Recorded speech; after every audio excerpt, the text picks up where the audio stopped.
صحاح ستہ کی 4 کتابوں کی روایت ہے۔ سنن ابو داود، سنن نسائی، سنن ابن ماجہ اور جامع ترمذی، چاروں کی روایت ہے۔ حضرت اوس بن اوس رضی اللہ عنہ روایت کرتے ہیں کہ جناب رسول کریم صلی اللہ علیہ وسلم نے ارشاد فرمایا: من غسل یوم الجمعۃ واغتسل وبکر وابتکر ومشى ولم يركب ودنا من الامام واستمع ولم يلغ كان له بكل خطوة اجر سنة اجر صيامها وقيامها۔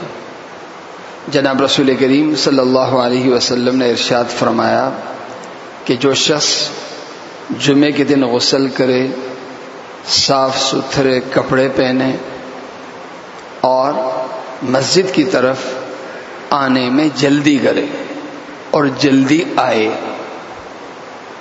پیدل آئے، سوار ہو کے نہ آئے، اور مسجد آنے کے بعد امام سے قریب ہو کر بیٹھے اور توجہ سے بیان سنے، فضول کوئی کام نہ کرے۔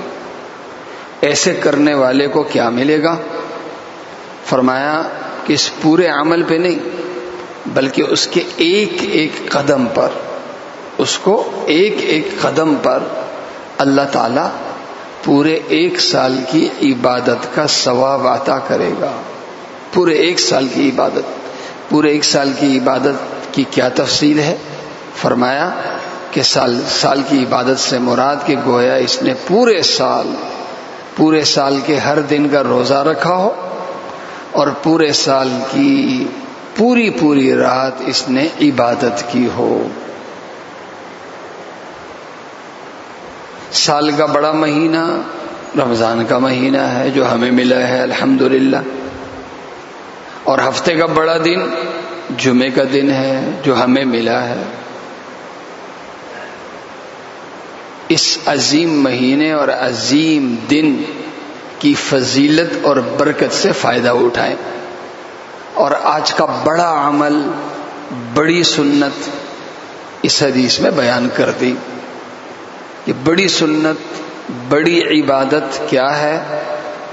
ابھی سے ہم اپنا ذہن بنا لیں کہ میں نے جب اذان ہو تو ظہر کی نماز میں جیسے اذان سن کے میں مسجد کی طرف آتا ہوں، تو اب آج ایسا نہیں کروں گا۔ آج جلد سے جلد مسجد آنے کی کوشش کروں، چاہے یہ 11 بجے ہو، 11:30 بجے ہو، یا 10 بجے، 10:30 بجے ہو۔ بس میں نے اپنی ضروری مصروفیتوں سے فارغ ہونا ہے اور پھر میں نے مسجد آنا ہے، اور مسجد آنے کے بعد میرا جو وقت ہے وہ نماز تک ہے۔ اور اس آنے کے بعد میں نے سب سے بڑا کام کیا کرنا ہے؟ جب تک انفرادی اعمال چل رہے ہیں، اور جب بیان شروع ہو تو میں نے بیان سننے کے علاوہ کوئی کام نہیں کرنا۔ یہ اگر کریں گے تو کیا ہوگا؟ اگر میرا گھر یہاں سے 1000 قدم دور ہے تو مجھے ثواب ملا 1000 سال کی عبادت کا۔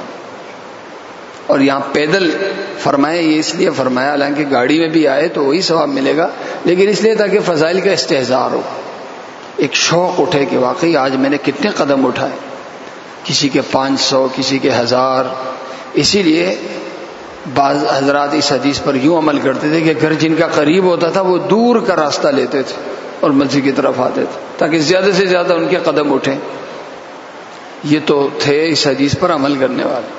آج اللہ نے ہمیں بھی موقع دیا ہے اس حدیث پر عمل کرنے کا۔ اللہ تعالیٰ مجھے اور آپ سب کو عمل کرنے کی توفیق